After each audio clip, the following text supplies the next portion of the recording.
It's so interesting that in most societies, the minimum age for entering a range of activities, whether it's voting or driving or drinking, it does generate debate.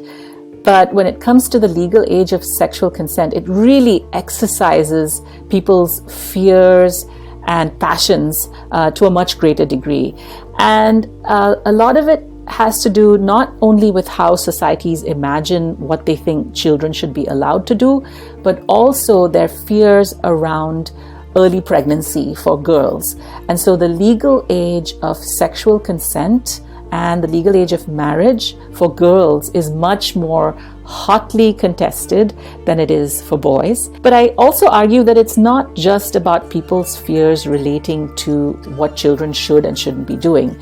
There is a very interesting way in which these legal age standards in various forms, whether we're talking about the age of consent to marriage or to prostitution, or when we're talking about statutory rape, all these different minimum age standards are seen to signal something wider about the society's civilizational adequacy.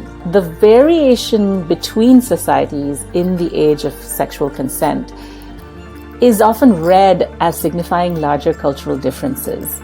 And during the 20th century, this particular legal age standard came to bear the weight of representing the reputation and moral worth of the country. So many formerly colonized countries thought of their minimum age of sexual consent as indicating the extent to which they accorded girls and women full status in their society.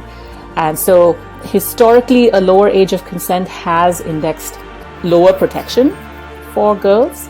And so many reformist legislators and women's advocates worked to raise that age of consent to signify something broader about their society.